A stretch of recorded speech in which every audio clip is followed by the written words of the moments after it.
Hello guys, welcome to another video. In this video, we will discuss 10 ways to earn money while living or traveling abroad. If you live in a country where you have a job or a business that requires physical presence, and this is the only factor that keeps you from moving abroad, this video is for you. Or if you currently do not have any income and you want to move or travel abroad and earn money in your new location or in several different places, this video is also for you. I will divide this video into parts. Firstly, I'm going to talk about active ways to earn money while you travel or when you move abroad. And after that, I'm going to talk about some of the ways I consider to earn passive income. And since it is passive income, it can be done from anywhere, regardless if you want to stay in one country or travel constantly. At the end of the video, I'll also talk a little bit about tax residency, something you should definitely consider if you're planning to move to a new country or travel all the time.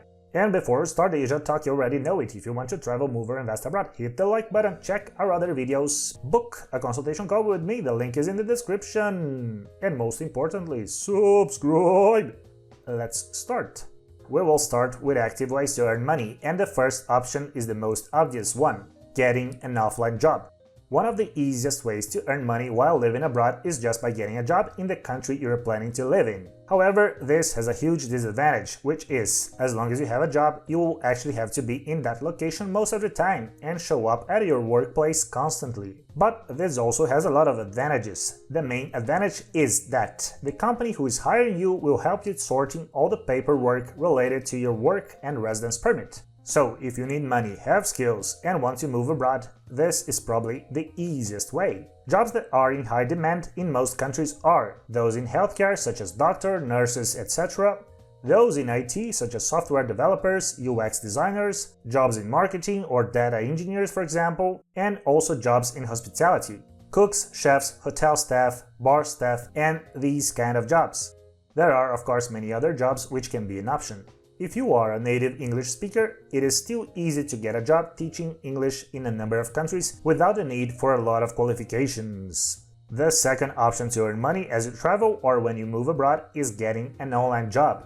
An online job will have a number of advantages and disadvantages compared to an offline job, so to speak. And I can't really say that one option is better than the other. It really depends on your personal needs and goals. The main advantage of an online job is that you can apply for a job in a company anywhere in the world, as long as they are hiring remotely. This means if you are living in a low-income country, you can get a job from a company in a high-income country. Then you can earn well and live cheaply. Sounds pretty easy, but it is not always the case. The disadvantage is that companies offering remote jobs will rarely help you with work and residence permits. So you will still need to figure out where you want to live and how easy it is to get a residence permit in that place as a remote worker or digital nomad. Examples of remote jobs with high demand are usually related to IT and marketing.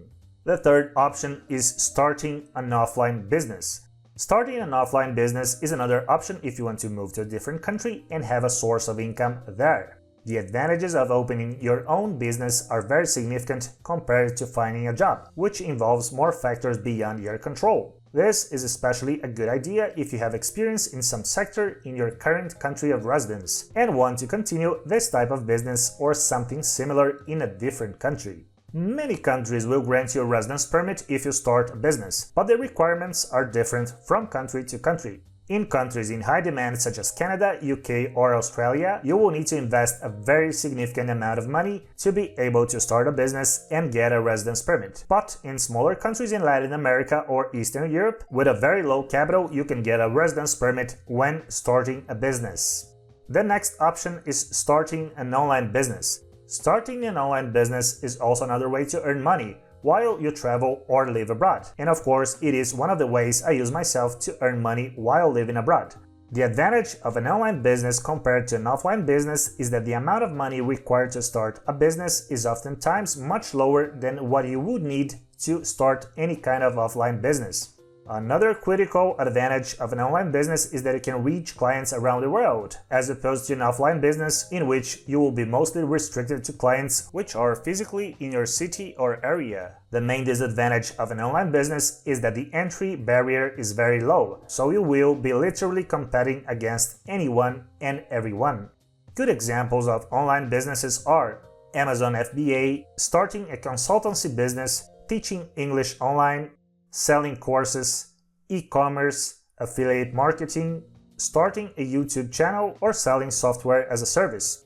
And now we're going to discuss options to earn money passively. So this should technically work regardless of your location. Just a small disclaimer, this is not financial advice, this is just what has worked for me so far and I'm just sharing my experiences. We will start with what is, in my opinion, the best way to earn money passively, which is by investing in stocks. Stocks have a number of advantages compared to most other forms of passive income. Even though every kind of investment involves some level of risk, I still consider large cap stocks to be the safest option with the lowest amount of time commitment. Nowadays, it is really easy to invest in the largest corporations in the world and in the US market, even if you are not a resident or a citizen of the United States. It is a great option, especially if you live in a country with a devaluing currency like Turkey or Argentina. Two strategies that I personally like are buy and hold and option trading, specifically selling covered calls and cash secured puts. Another interesting strategy for passive investments are ETFs, or exchange traded funds. Investing in ETFs compared to individual stocks has some advantages and also some disadvantages, but basically you can reduce your risk exposure by choosing an index ETF or an ETF tracking some specific sector, as opposed to invest in just one company in one given sector. The majority of individual sectors and funds fail to beat the S&P 500 performance long term. If you want to be on the safe side, an ETF that tracks the S&P 500 like the SPY or IVV are probably a good idea. The next option for passive investing is real estate. Real estate definitely deserves a video or even several videos just for analyzing the various ways it can be used as an investment, but I'll try to keep it simple. Real estate can be both an active and a passive form of investing, but I prefer to use it as a passive way of generating yield on your investments. Even if we consider just passive real estate investing, we can split it into categories: owning a property and finding a company to manage it, or just investing in a real estate fund. My personal choice are REITs, which stand for Real Estate Investment Trusts. They are publicly traded, available in many countries, and they are completely passive and highly liquid.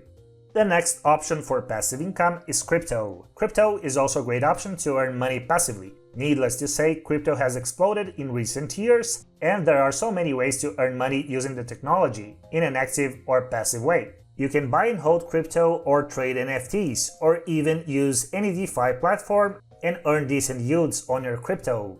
Apart from that, a number of tokens can also be staked, allowing the owner of the coins to earn even more coins as you keep holding it. Two strategies that I find quite interesting are providing liquidity and also margin lending. Another option to earn passive money is by investing in a non-publicly listed business in which you do not have an active role. This can be investing in a restaurant, for example, where you will just provide funds, but you will not have an active role on the day-to-day operations. Investing passively in a small business can have a number of advantages, but it is also harder to analyze how the business is being managed in its day-to-day operations, especially if you're not present in the same area where the business is located. The next passive income option is peer-to-peer lending. Peer-to-peer lending is another option to earn money in a passive manner. Usually in peer-to-peer platforms, you can invest money in different types of projects, from real estate to startups to business loans. Peer-to-peer lending is something still relatively new, and many countries are still designing regulations for these types of platforms. I have used a few of these platforms before, but since returns in stocks have been more appealing, and stocks provide higher liquidity and less risk, currently I chose not to use any peer-to-peer platform.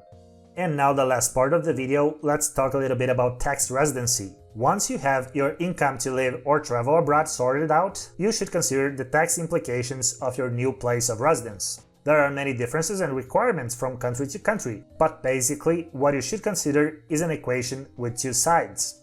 The first side is getting tax residency in the new country you are planning to live in.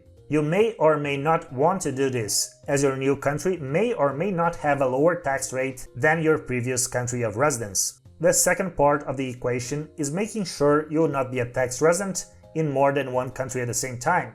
And if you will be in this situation, if you cannot avoid this situation, make sure that both countries have at least an agreement to avoid double taxation.